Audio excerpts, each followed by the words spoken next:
So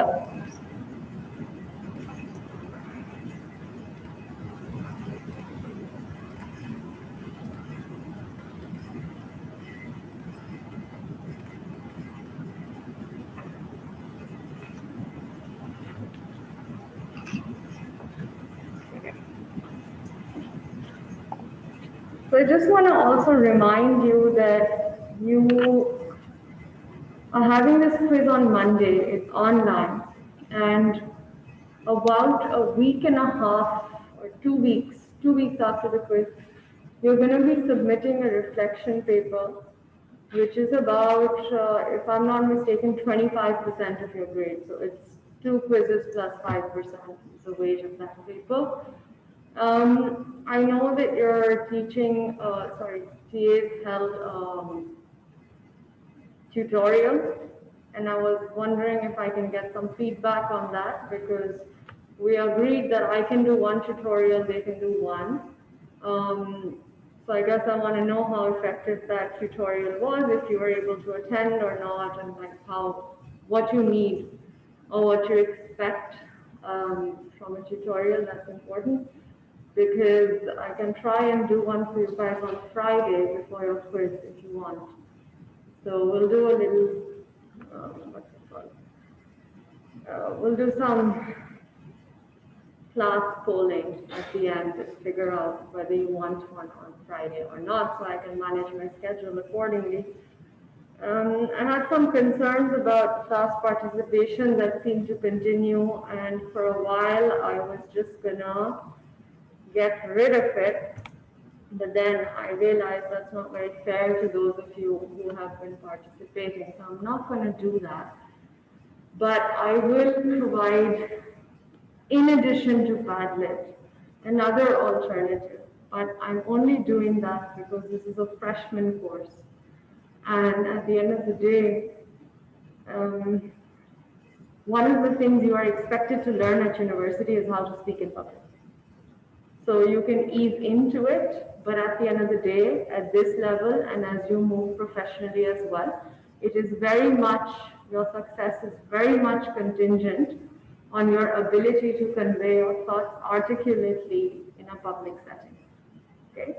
So I just want to tell you, the only reason I am giving you this alternative is because you're new students, you're new to university in that sense, and I think it's fine. I can give you a little leeway.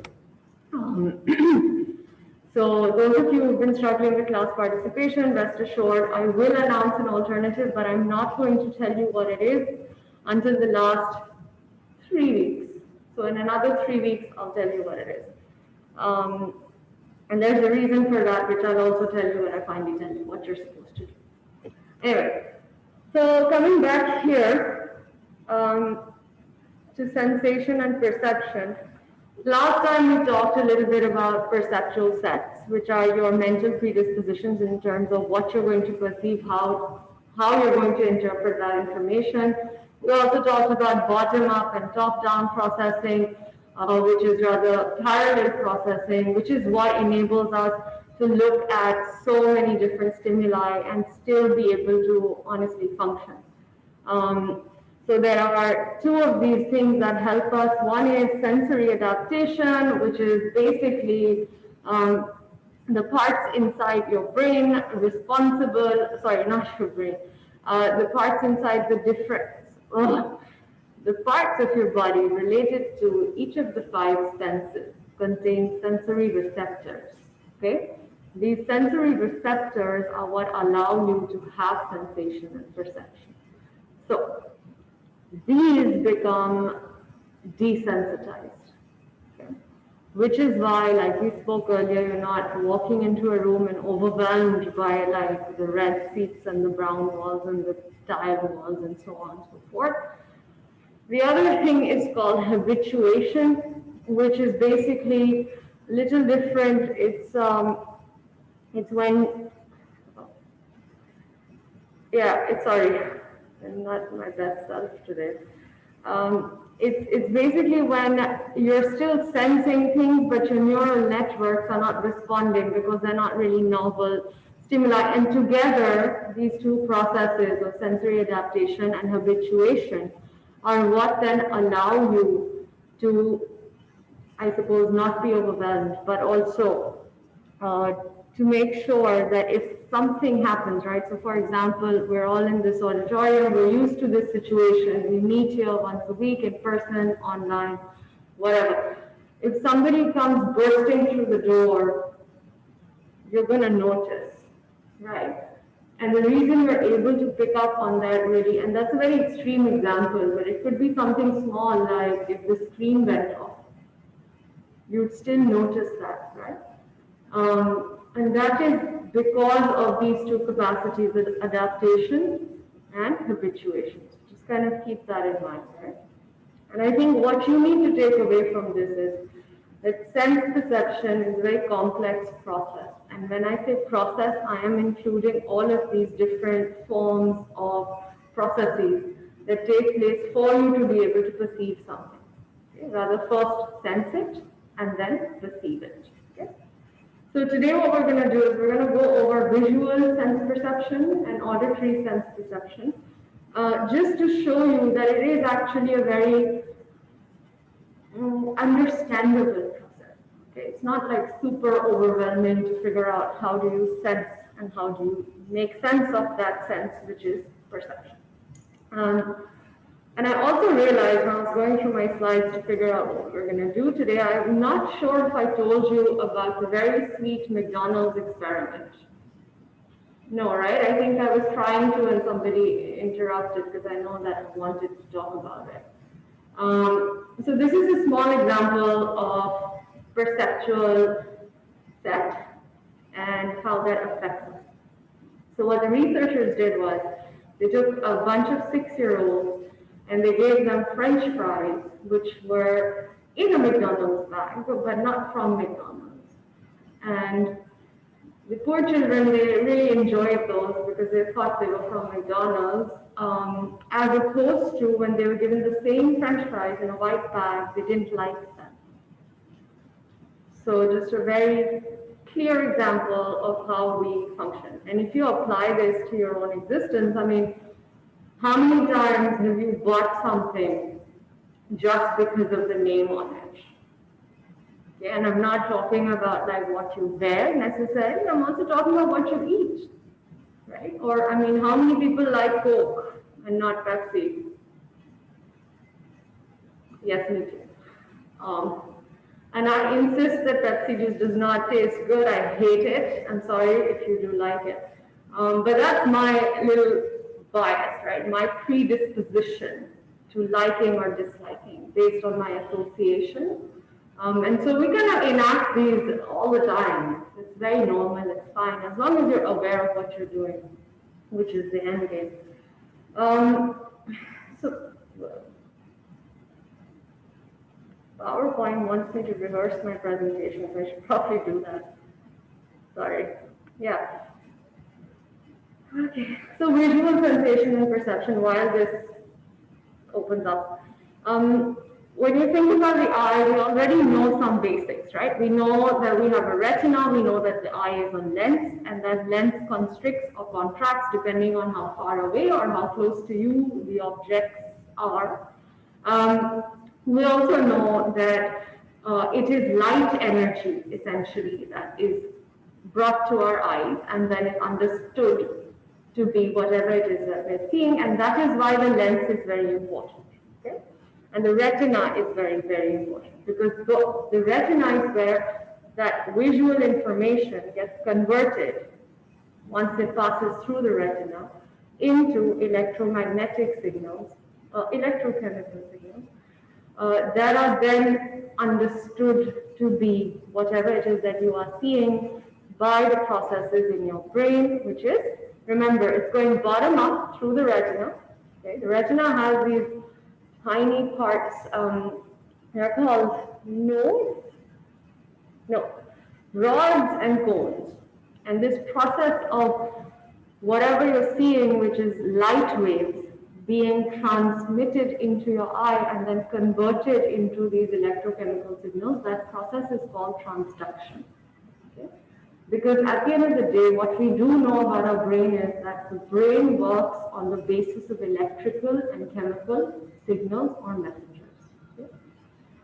So once that transduction process has happened, and that transduction process happens through rods and cones, so the rods are on the periphery of your retina, and they are what actually are the initial receivers of the light energy, while the cones are in the middle and they look at sort of color differentiation, bright light.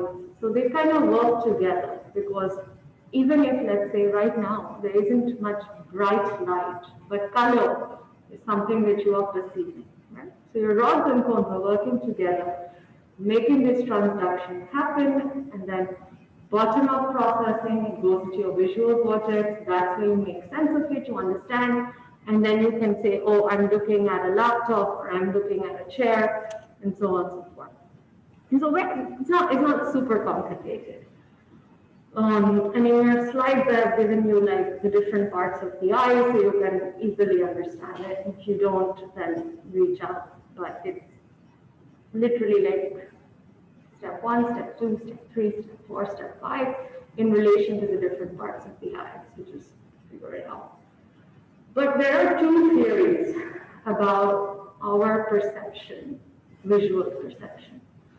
One of those is, what is it called? Yeah, Young-Helmholtz Trichromatic Theory. Now, these two theories about visual perception are about how we look at color. Okay. So according to the Trichromatic Theory, and as I tell you about this, I should also mention that the human eye is only capable of receiving a particular range on the spectrum of color.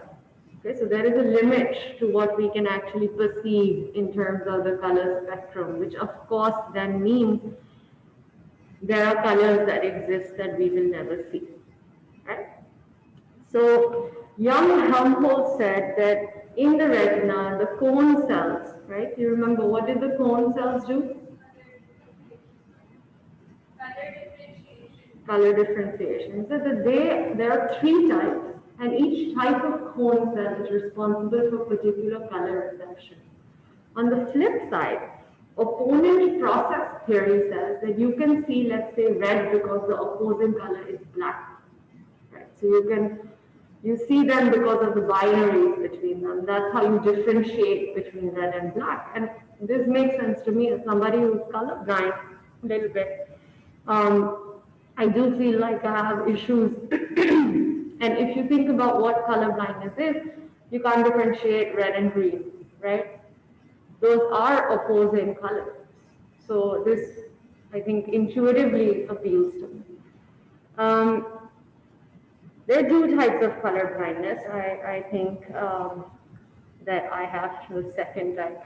So monochromatic is where you basically, so dogs have monochromatic sight, okay? Where you can't see any colors. So you look at the world in in orange, green, brown, gray. The second type is dichromatic, where it's difficult to just differentiate between a couple of colors, which we know traditionally red and green. For me, it's blue and black. I can't tell the difference many times. So like, am I wearing black? No, I'm kidding, it's not that bad. Sorry. I'm very off my game, so we're going to really deal with a lot of lame jokes today. So just, I'm letting you know in advance. All right, so now we talk about auditory sensation perception, which I think is really fun to understand because it all comes down to, it's so fascinating to me because I think the human ear is often seen as like this really ugly like appendage that just kind of hangs by the sides of your face. Obviously now that we all have to wear masks, we appreciate our ears more. But generally speaking, ears are just something that like, you know, they kind of just stick out, they're just there. But hopefully once you realize what your ears do for you, you'll appreciate them better. So what happens is, you already know the basics, right? This is your outer ear, you've got an ear canal, And that is basically where sound travels through. You know, your eardrum receives vibrations. You also know the eardrum is capable of being of bursting. It's a very delicate structure. And together, what is happening, and remember, it's all light waves and sound waves that we're talking about right now. Okay?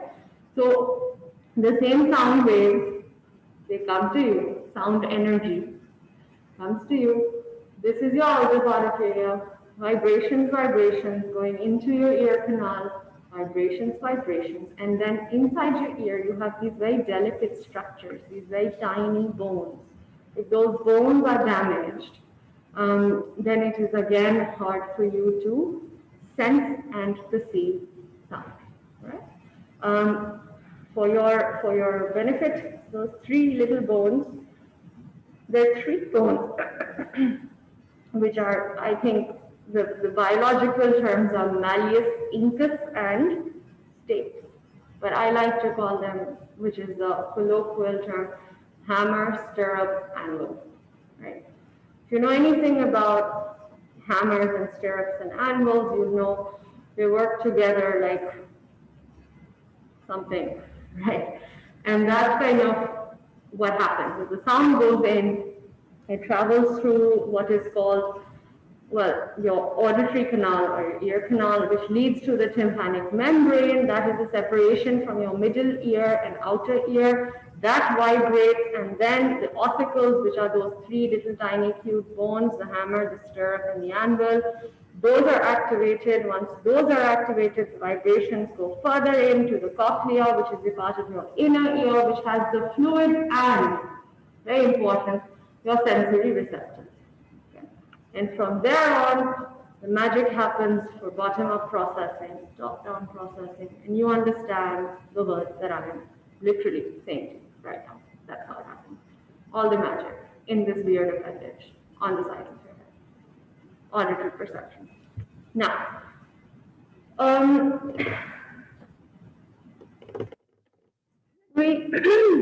have you ever listened but misheard? Right? It happens. You listen, but you know, sometimes when you guys are talking, it's not like I can't hear, but I can't understand, and I ask you to repeat, right? Or if you meet somebody who's speaking really fast, you can't, the sounds you're receiving, you're hearing them, but you can't make sense of them, right? That happens. And so a little bit more about this. There is frequency, amplitude, and complexity, okay, that make up the characteristics of those sounds, right? So when we talk about frequency, we're talking about, remember, it's all waves, right? So frequency refers to? Sorry? Repeat? Cycles per second of the wave. Per second of the cycle. The cycle of the wave. Okay, sorry. Yeah, you're right. But for sound, we talk about it in terms of pitch, right? So it's for example, there is no blackboard here. I would have scraped my nails on that. That is a high-pitched sound, right? It's a high-frequency sound. We hate it. I hate it. Right? Do you sometimes hear sounds that make you feel the same way a blackboard screeching would make you feel, right? And how does it make you feel? It has a almost physical sensation, right? You feel like something in your teeth or something. I don't know. That's what I feel like. What do you feel like? Oh, you're so boring today. Anyway, I'll continue. So, you also know about amplitude generally in the study of waves or wavelengths, right? Amplitude is like the height of the waves, right? In talking about sound, amplitude refers to volume, which we measure in decibels, okay? Whereas frequency we look at in terms of hertz, okay? Hz, dB, right? Decibels and hertz. Complexity is the timbre. Do you know that The actor Idris Elba? No? Okay, let me think of somebody who's definitely seen.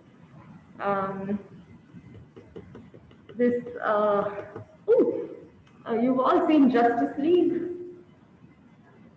at some point? I mean, I've seen it, so you must have seen it, right?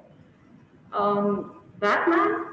We all know who Batman is, right? Not the army person, but oh, I was taught this lesson just yesterday. DC Comics, Batman, that Batman. His voice is very low pitch, right? I'm hoping that you all have seen a Batman cartoon or seen a Batman movie so you can understand what I mean. That voice is very low in pitch, but it has a timbre to it, okay? Which is what also helps you determine this is Batman's voice. Right? So remember, we talked about just noticeable differences. This is your example. Okay? When you try to figure out why we can hear different voices differently, there are two ways of explaining this phenomenon. And now we're not talking about your perception, we're talking about your sensation and then being able to perceive that sensation as two different voices or three different voices or as Batman's voice or Superman's voice, whatever. Two theories, place theory, frequency theory. In place theory, it is that pitch of the voice, right, which we know as frequency or hertz. Pitch differences in different voices activate different parts of the ear. Place theory. Where the sound goes affects that difference in sensing it and making sense of it. Okay? The other theory is called, confusing, frequency theory, which says the reason you perceive the differences in pitch is because of the auditory nerves. So we create the pitch isn't created, sort of. Okay? So place theory versus frequency theory. Two different ways of looking at auditory perception. Okay?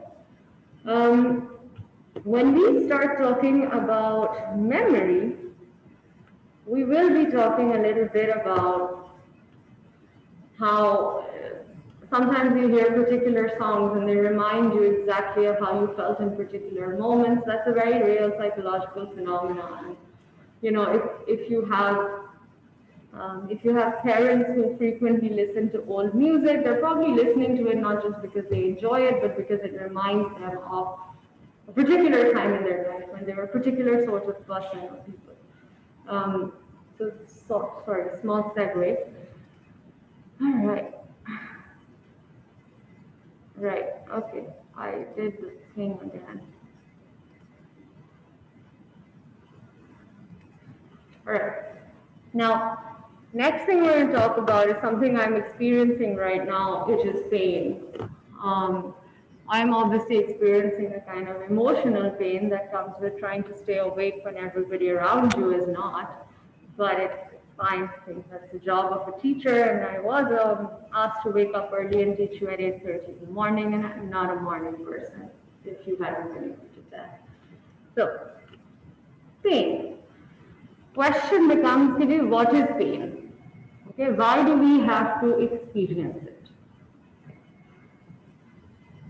We have studied so far about pain as something, well, not pain, sorry, about the brain as something that is adaptive, that helps us survive. So then and we also know enough to know that our understanding or sensations of pain, now we should know, right? Sensation, perception. Sensation of pain comes from the brain. So all the pain that we're feeling is coming from here.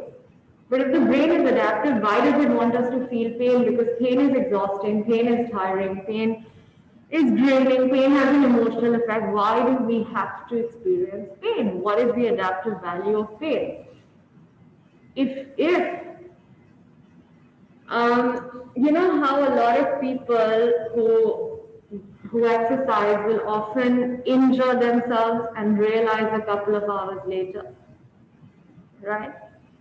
That's because during that physical exertion, the body is so warmed up that it doesn't have that sensation of pain. But 2 hours later, when that pain is felt, it is the body's sign or signal to say, okay, I need to rest, right? Or that something is wrong in the leg or the arm. And those things actually then, when you know that something is wrong, then you start fixing it, right? And that's very much what the adaptive value of pain is.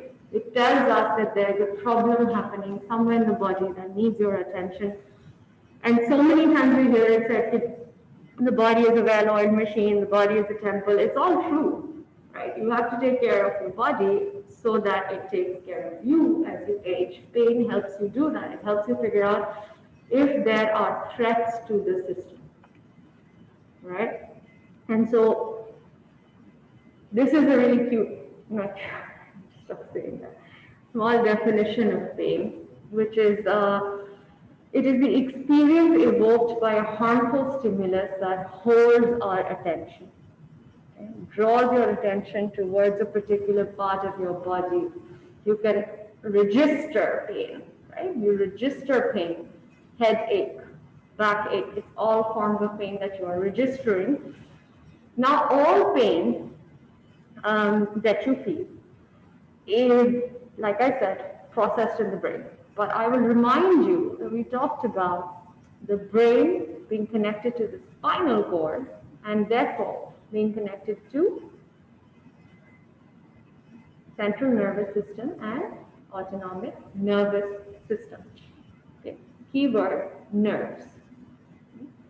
This is why sometimes when you get really, really badly injured, if you take deep breaths, it seems to somehow calm down and take the focus a little bit away from the pain that you're feeling, because it kicks in your parasympathetic nervous system.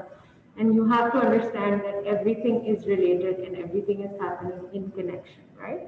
So when you take a painkiller, what it does is it goes into your brain, and again, the best painkillers are with endorphins, which is again why when you're running, you get injured, you don't even feel it, right? Which is why for minor sprains, they say, you know, elevate, rest, and then stretch, right? Movement happens. The more you move, better it feels. But obviously, not all pain is that manageable, and sometimes we need to have chemical substances to help us manage the pain.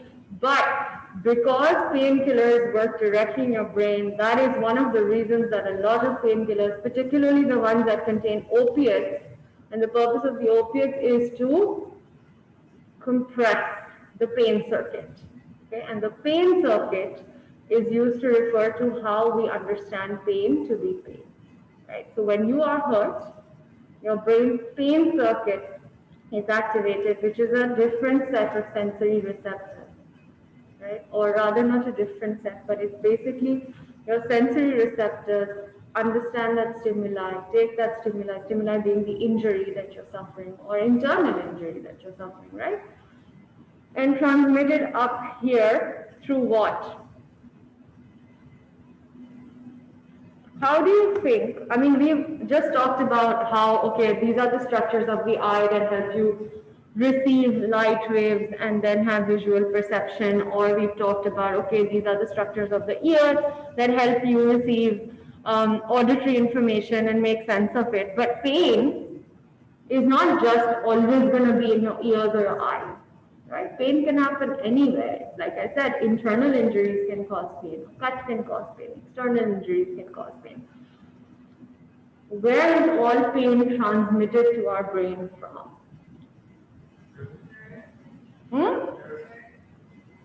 Yes, and where do our nerves go? Through the spinal cord. Okay? It is literally like the master pipeline for all your nervous system, and hence for all your nerves, which is why when there is damage to the spinal cord, it is very, very serious, right? Which is why things like getting a spinal injection is one of the most painful injections that you can ever get. Because that's literally where all your pain goes to be understood, and that's where you're plugging a hole in. So, I mean, can you imagine? Now, gauge control theory says that if you have, and this also makes intuitive sense to me, if you have, let's say, a headache, while you have that headache, this is a very bad day for you, you also manage to break your toe. What's going to draw your attention? The toe, right? More pain. Because we are only capable of processing one pain at one time, which is a blessing. Okay.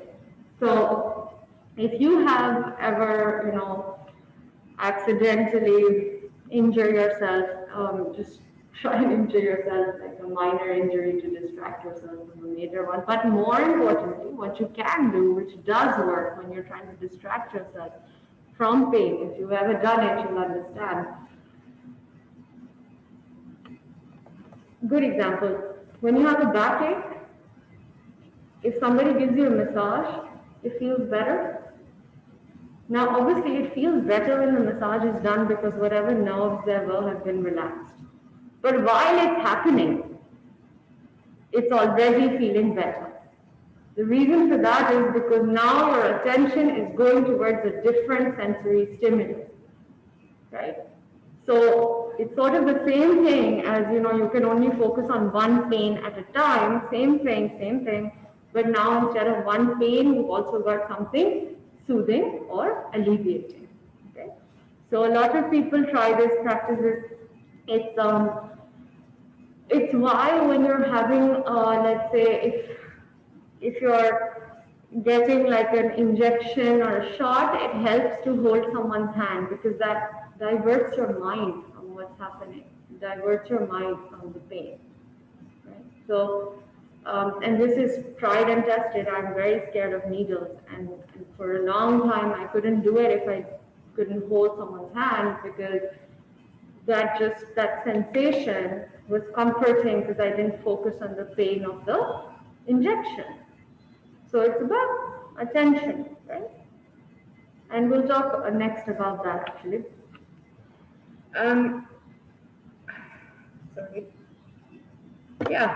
Selective attention and divided attention.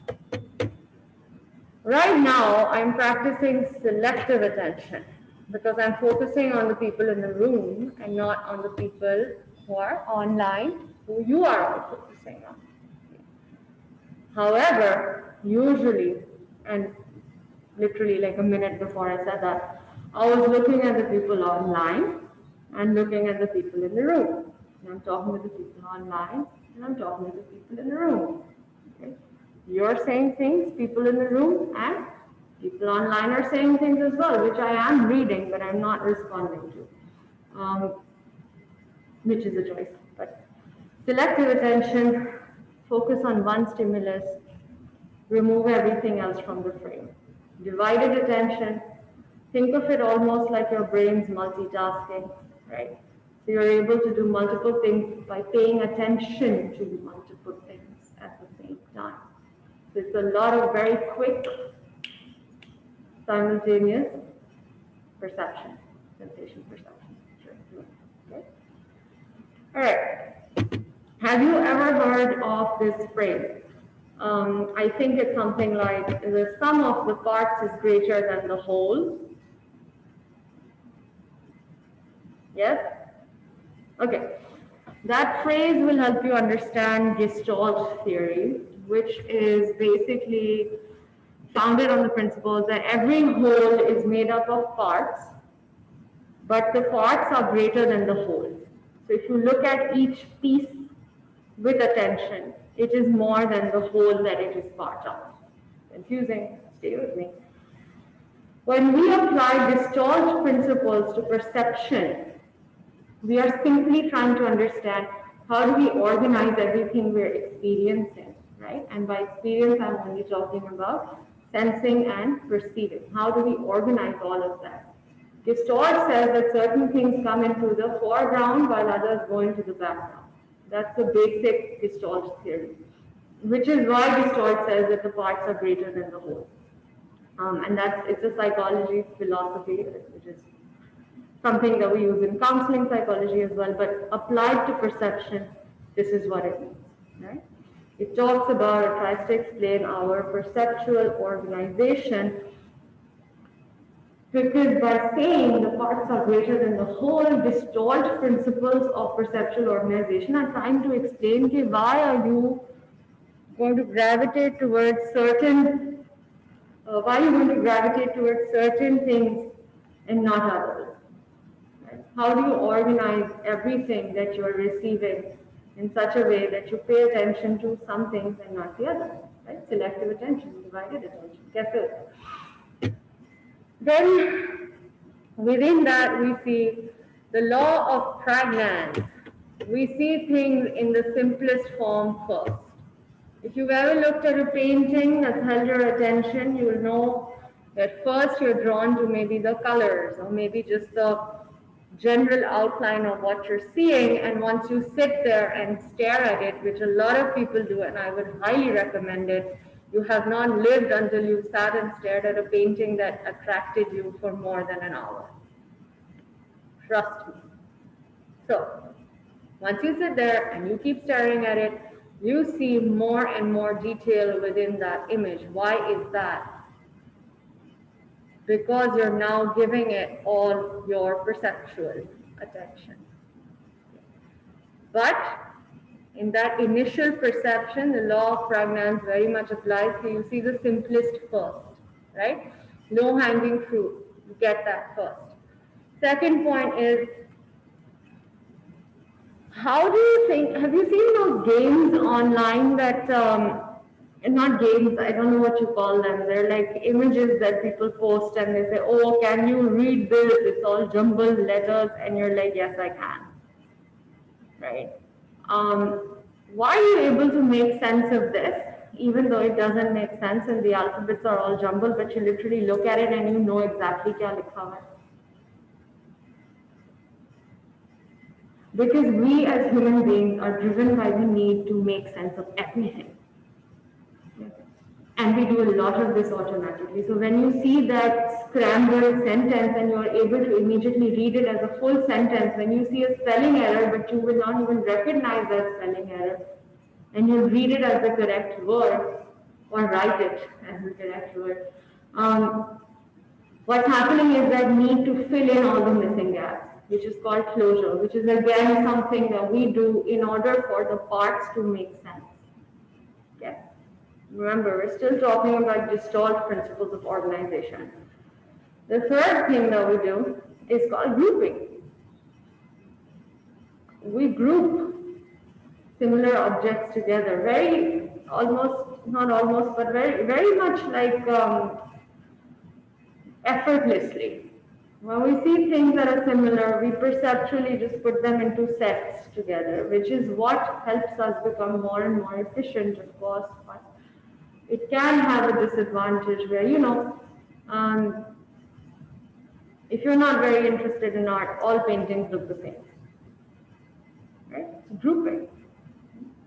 Or you walk into a crowded room, you immediately are able to put people into their little boxes.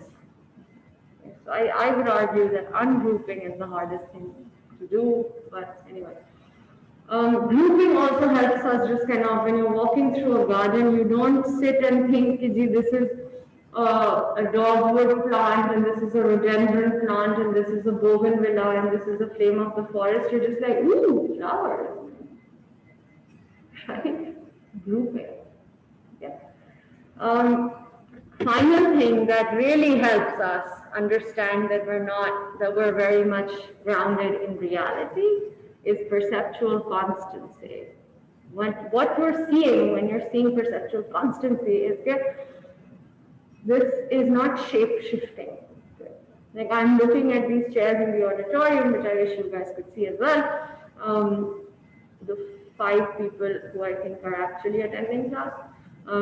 So looking at these chairs in the auditorium, they're not like rising up from the floor and floating around and becoming recliners and beds. I mean, there's no important altered state of consciousness in my experience right now. Okay, because remember, you cannot ignore the relationship between consciousness and sense perception. So if you are in an altered state of consciousness, that does affect your perceptual capacity. So it's not like you're not receiving the same, let's say, sound waves and light waves that other people are, but the way you're making sense of it is not the way that somebody else would, because your state of consciousness is altered. Right? Okay. So, sorry, perceptual constancy, there has 2 principles: shape constancy, size constancy. So I know that these are chairs and they will remain chairs. They're not becoming larger, smaller, anything, right? Size is constant, shape is constant. I'm very much grounded in the real world. Right? My information processing capacities, in other words, are not being overwhelmed. Okay? So these principles work together to help you sense and perceive in a functional way, or rather in a way that maintains your functionality and your, very important, adaptiveness. Okay? When something happens to your sense perception, you are going to adapt to that as well, right? And it's true that certain senses compensate for certain others. So I think it's just I think sense perception is just really fascinating, because it's something that, I mean, I can tell you personally, I didn't pay attention to it until I had to study it. Because I wasn't going around and thinking about how do I know that this is a chair, and how do I know that this is a door? And I mean, those are not questions you ask yourself. You don't ask yourself, how do I know what my mom's voice is, right? You just say, that's my mom, that's her voice, it's there, right? So it's kind of a little bit about that sideline. Other things in perception, also adaptive. Notice that I'm standing here for you guys online. I'm standing here on the stage, right? And without looking, I know if you were there and if I were able to do this in person, I wouldn't be standing behind the podium, right? I usually walk a lot when I'm teaching. So if I were to be walking up and down the stage, the possibility of me walking off it and falling down, very small. The only reason even that small possibility exists is because generally I can be clumsy, but inherently, intuitively, I know without there having to be a wall on the stage to prevent me from falling off, I know that this, and then there's a drop. Okay? That's your depth perception. So there's this really famous experiment where they did a simulation of they put a sort of simulated cliff, and they were trying to see, do babies have depth perception? Because at the end of the day, if you don't have depth perception, survival is very hard. And they found that children also intuitively, babies, had depth perception. Yeah, and there were some other elements also, because they introduced the mother, and so okay, does the child go towards the mother or whatever. I don't remember the exact details, but I can tell you this. That experiment shows that we are born with depth perception. It helps us survive. Right? But beyond this sort of not falling off heights, depth perception also allows us to see the world in 3 dimensions. Depth perception is why when you're watching a normal movie, you know that that's happening in a film, you know it's not happening in reality. Depth perception is why when you put on those 3D glasses, you are tricking your perceptual abilities into thinking what's happening is actually happening in 3 dimensions. Okay? So again, it is what helps you have that richness of perception where you are experiencing, tasting, smelling, seeing everything at the same time.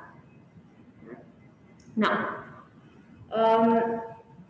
pattern perception is another type of perception. What do you think pattern perception is?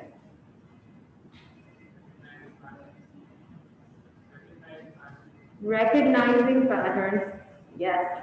But what kinds of patterns do we see in our lives? What kinds of patterns do you see in this room? With patterns, right? Patterns. What's a pattern?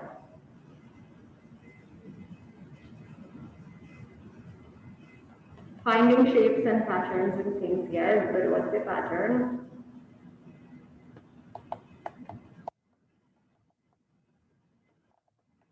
How many patterns can you see? Sorry. How many patterns can you see right now?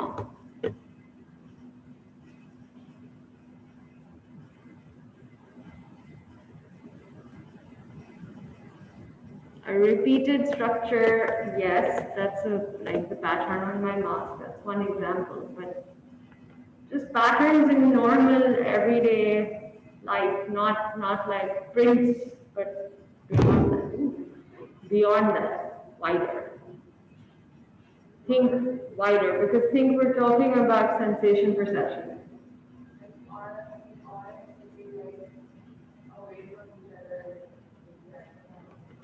Okay, your seating arrangement is a pattern, a wider pattern, yeah. But think even wider, because we're talking about sensation perception. So this is good. Observing the structure of things around you, considering similarities and differences, yes. So that's kind of grouping. But also, when we apply it to the patterns I'm talking about the fact that you can look at groups of people and identify patterns using their faces, height, appearance, right? Sensation. You can listen to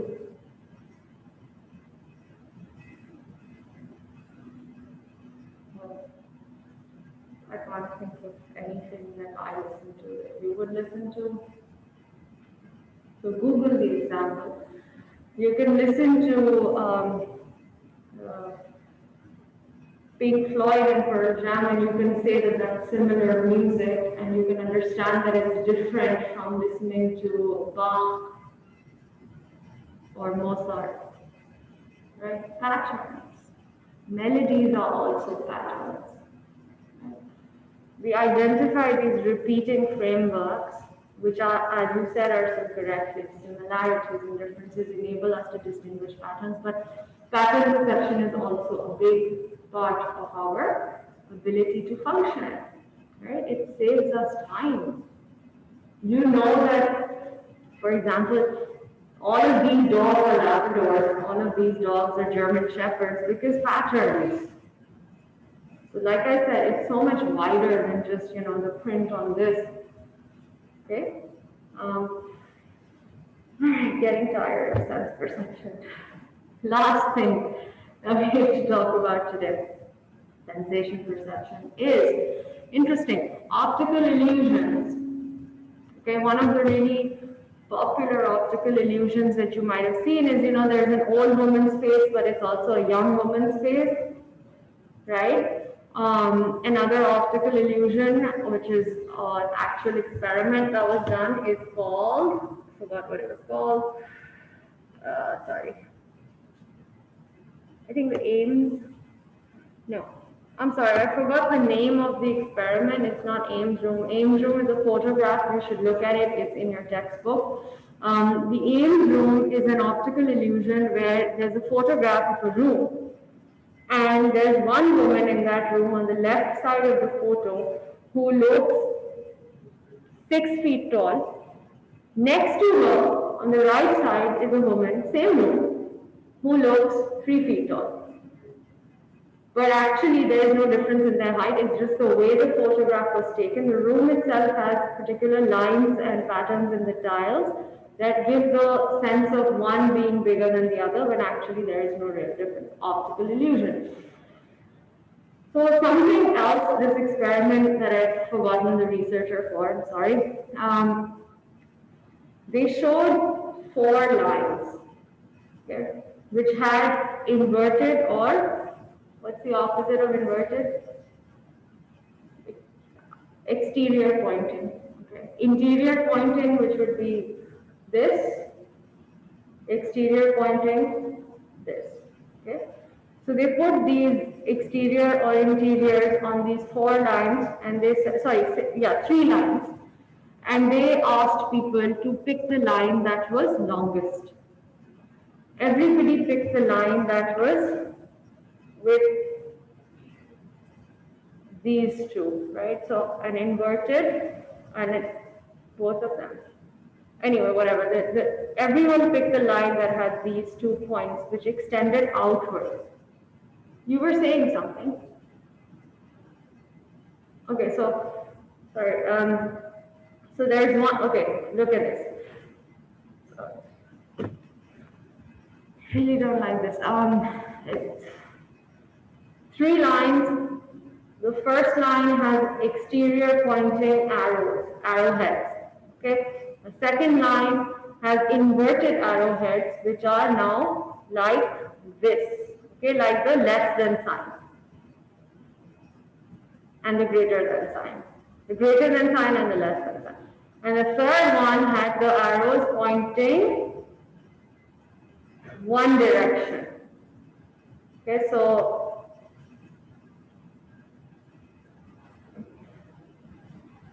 yeah, pointing in one direction.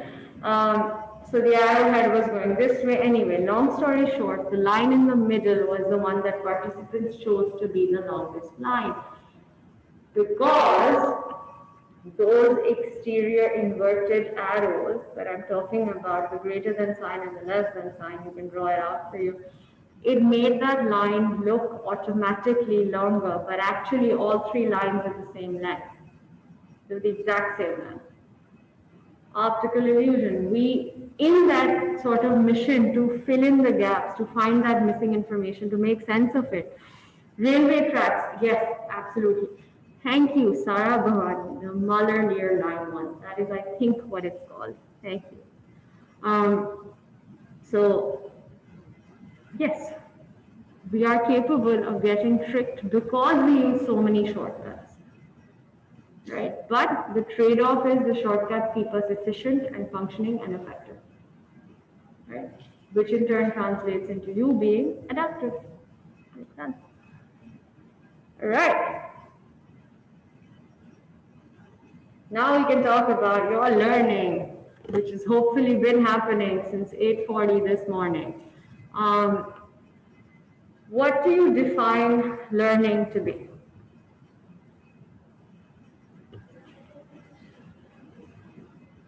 I can't hear you. A change in behavior can happen once you've learned something. But what is behavior? Okay, a change in behavior can be the result of learning. Okay, but what is learning?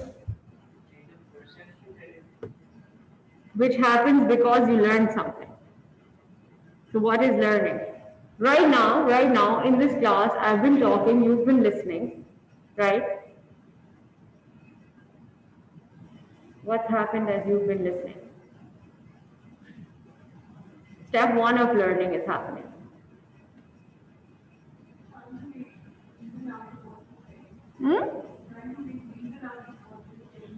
You're trying to make reason out of what I'm saying. You're trying to understand what I'm saying, yes. Which is a part of the process of related, but no, comes a little later. Well, okay. I've been talking to you about like you know, this is how we perceive, and this is how we sense, and this is our ear structures, and these are the eye structures that are related, and sound waves, and decibels, and frequencies, and so on, so forth, so forth, so forth. All of that is new information, hopefully, that you've just been, let's say, exposed to. So learning is the acquisition of new information. That's step one, acquisition of new information. Step two is encoding that new information into your memory. And then step three would be the change in behavior as a result of that new information, or a change in the way you perceive something as a result of that new information. But step one is learning. If the new information is never given to you, if you're never exposed to it, learning doesn't happen. Yeah. So in psychology, we say acquisition of new and lasting information or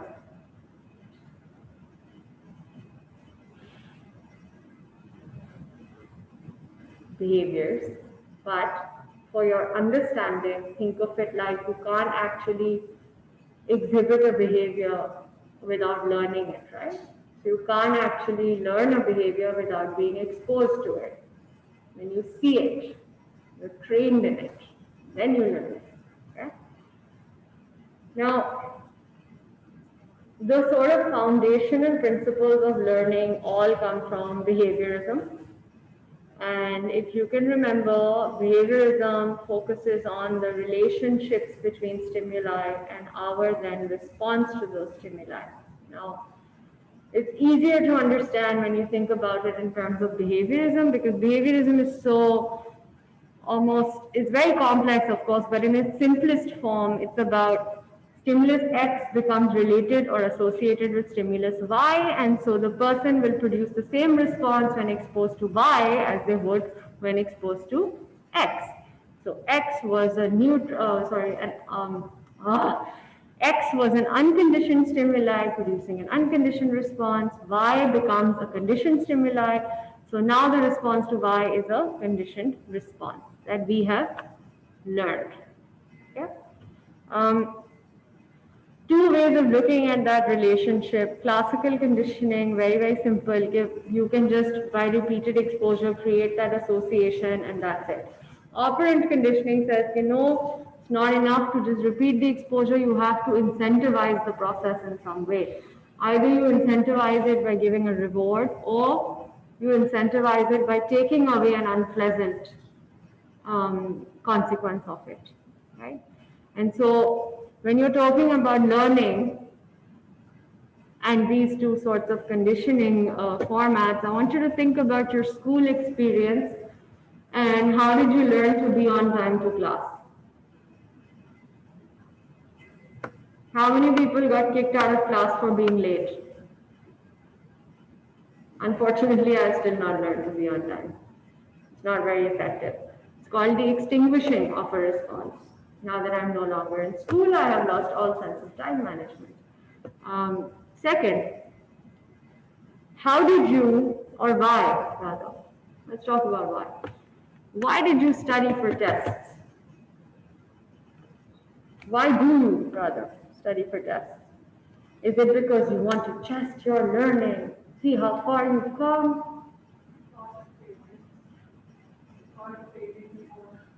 You don't want to fail anymore? You what?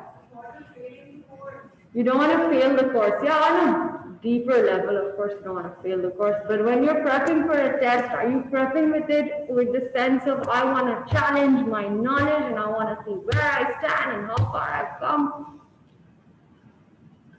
You just want to know what your marks are going to be so that you don't want to fail the course. Right? Which is the greatest disservice that behaviorism has done to education. Because when you graduate university, if you don't continue to learn, you will fail at life. But nobody is going to be out there giving you marks. Unfortunately, you have learned marks, learning, marks. If you take my educational psychology class, if I'm still around when you are juniors or seniors, we'll talk more about that in detail, my frustration with general principles of grading. But coming back to learning, these are two really small examples of how schools condition students to learn in particular ways. Okay, really small examples of how principles of learning are so closely related to behaviorism and are constantly used and adopted. Okay, one of the reasons I stopped using PowerPoint presentations to teach you guys was because I didn't want you to associate your learning in the course with this sort of words that I was simply reading off the screen. If you notice, now that I'm teaching you without a sort of slide set, even though I do have like a slide set in front of me, I'm often stumbling over what I'm saying or trying to make sense of what I'm saying as I say it to you, because I try my best to literally just, I look at it, I see the heading of the slide, and then I just talk to you about it. Okay.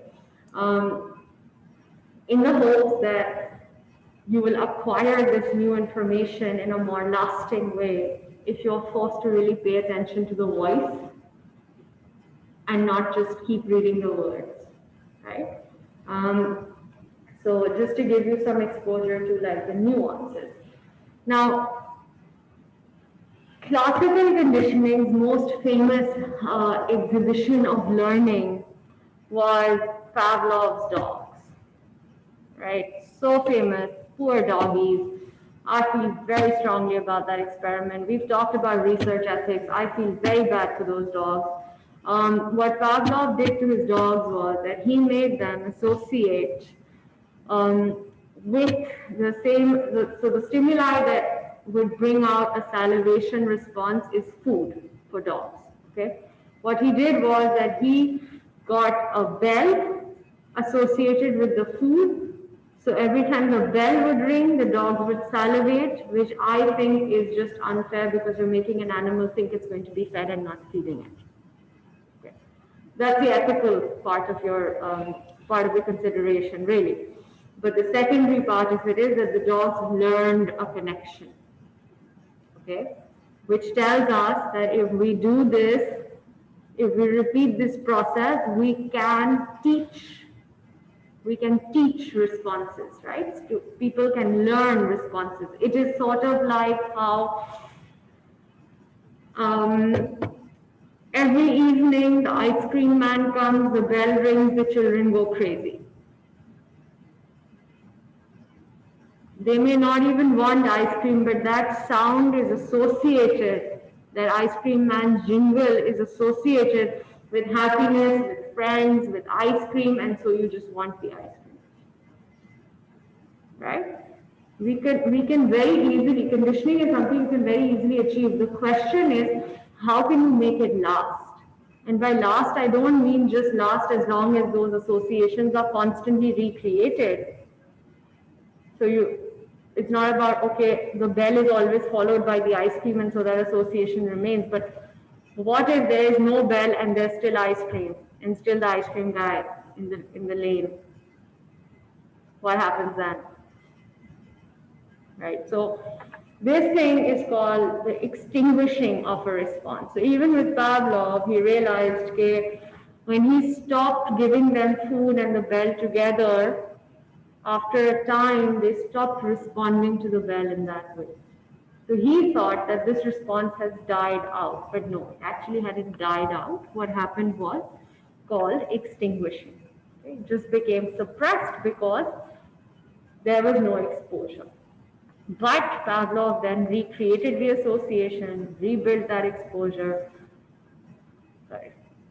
and then, therefore, you had the reiteration of that same response, which tells us that not all responses created through classical conditioning will die out. And you can bring back the same response just by smaller and let's say less time-taking exposures. It doesn't take as long. Basically, it doesn't take as long to, there's a term for it, spontaneous recovery. That's what it's called. It doesn't take that long for you to recover a response that has already been conditioned to you, because all of those networks are still there. It's still very much there in your memory. Another reason that we can't talk about learning without talking about memory, or rather we can't talk about memory without talking about learning. All right. There is more to this. So what I'm going to do is I will do you a solid, and learning will not be in your quiz because I haven't finished it. I will finish it next week, but be prepared to move super fast now going forward, and to compensate for a lot of stuff using the reading. Your quiz is MCQs based on scenarios, and each of you will get the questions in a random order, and you will not be able to make sense of the questions. So good luck and enjoy. You're asked to choose.